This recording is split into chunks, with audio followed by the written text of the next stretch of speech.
This is Gichigami, or Lake Superior, in the northern Great Lakes region of Michigan, Wisconsin, Minnesota, and Canada, where my people live.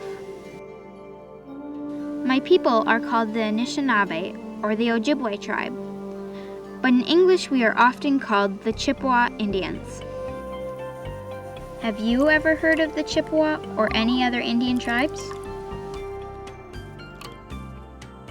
Today, the Ojibwe people are the second largest tribe in North America, and we continue to live in the Great Lakes region. My people have always hunted and gathered what they need from the land from season to season. Have you ever gathered something from the land? Long ago, my Ojibwe ancestors gathered gifts from the land in the summer season. Neben, summer.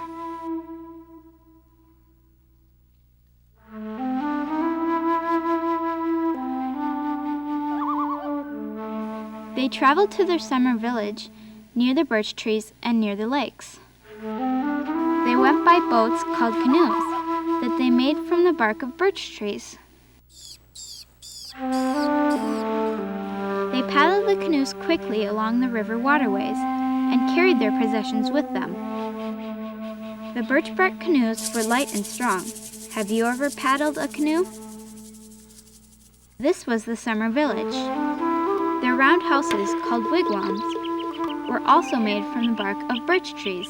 Summer is the only time of year that the bark comes off easily to make into canoes, houses, baskets, and other things. Have you ever seen a white birch tree?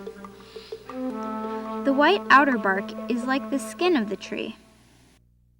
Before my people, the Ojibwe, peeled the bark from the birch trees, they put a small gift down to thank the tree for giving its skin so people could use it.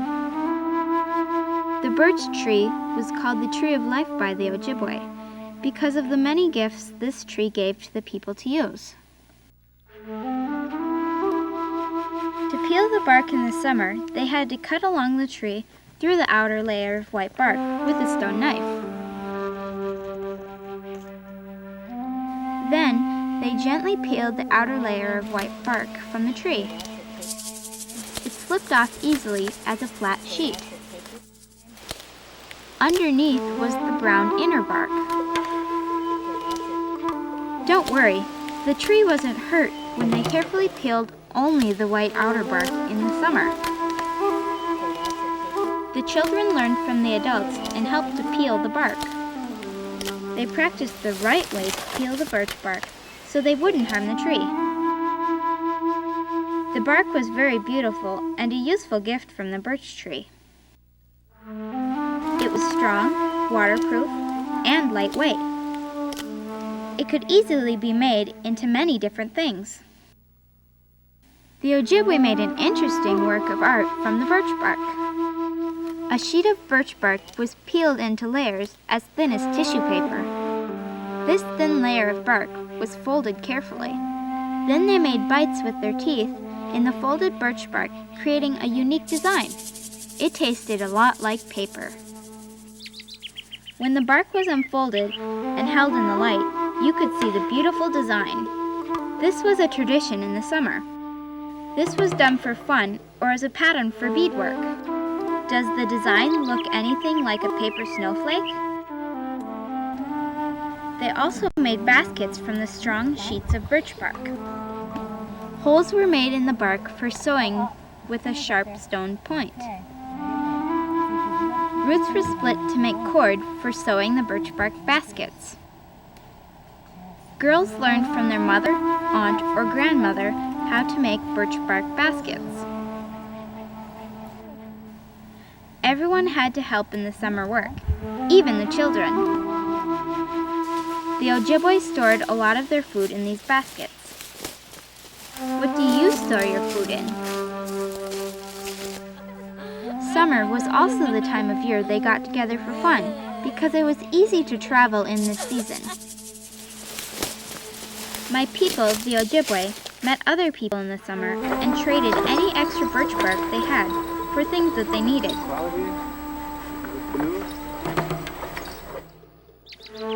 These were some of the traditional activities the Ojibwe practiced in the summer long ago. How do you think my people do things today? How are Ojibwe summer activities today different than long ago? How are they the same? Today we have cars to travel in, and we don't move when the season changes. Ojibwe families today still go into the forest in the summer to peel birch bark. Now, we don't wear clothing made by hand from deer hides like they did long ago. Some things have changed, but we still peel the birch bark in the same way my people did long ago. In the forest, we look for a straight and smooth tree to peel. We still place a small gift and say a little prayer to the birch tree to give thanks for the bark, just like my ancestors did a long time ago. My aunt is teaching my cousin how to peel the birch bark respectfully, so he doesn't hurt the tree. First, she cuts a little triangle of the bark to see if it is easy to peel. When it is warm enough in the summer, the bark peels easily. If it peels easily, she makes a long cut in the outer bark with a metal knife. Carefully, they peel the outer layer of white bark around the tree.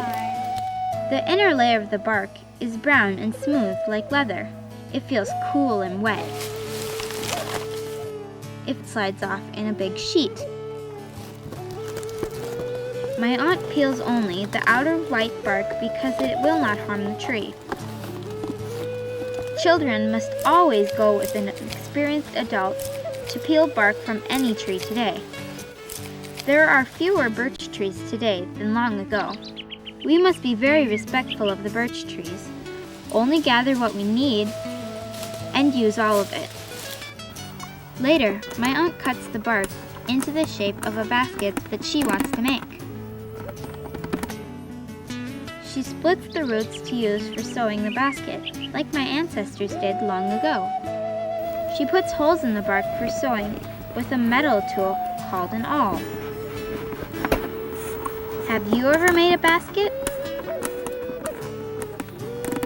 It takes a long time to make one. They are very beautiful containers, and they are treasured today by Ojibwe families.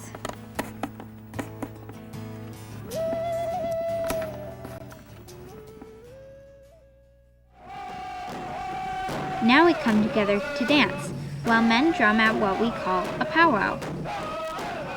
It is a lot of fun, and everyone dances. We trade and sell crafts at a powwow too. Sometimes you can find a birch bark basket to buy. You can find colorful beadwork too. As proud Ojibwe people, we continue many traditions from our past while practicing many new ones today. What are your family's summer traditions?